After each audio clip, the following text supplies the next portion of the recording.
And I've had the privilege of working with him for the last 2.5+ years, and specifically the projects that come to mind are the inclusive playground.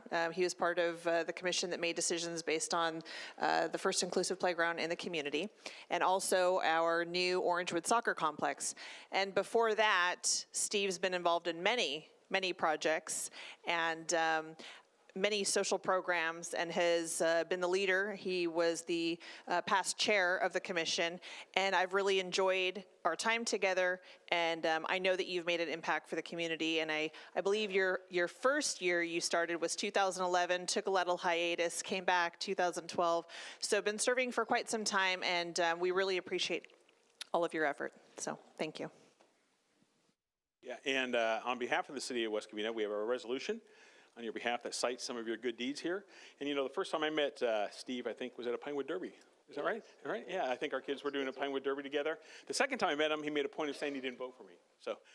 So, you know, Steve always speaks his mind, and that's one of the things we like about him. But this is signed by Mr. Warshaw. Did you want to say something about your commissioner, Corey? You? Yeah. Go ahead. I'll do it from here if that's okay. Sure. So it was a pleasure having Steve on community services during my first 4 years in office. And I want to thank you for all the work you've done and continued success both in your personal life, and I know that you're still active in the city, and we expect to still see a lot of you. So thank you. And so on behalf of the city, we want to recognize your service with this resolution and commendation. So Steve, thank you very much. And one of these days we'll get fireworks back in West Covina. All right.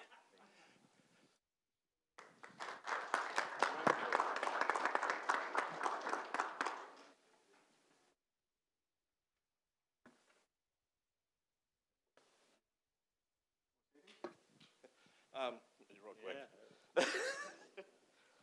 Yeah, I mean, as Nikole pointed out, I've been involved since about 2011. And I'll tell you, as another guy who's born and raised in the city, there's a lot to be said about serving the community where you grew up. And, you know, one of the things when you get involved in this city is you take positions on things. Sometimes they're not very popular with some of the people you serve for. But you know, it's always a pleasure to do what you think is right. And as you said, Mr. Mayor, by the way, congratulations. As you said, I do speak my mind. It's not always popular. So I recommend everybody here do the same thing. There's a few in here that do, and I do respect the people who do that, even if I may not agree with you. So thank you. Thank you very much.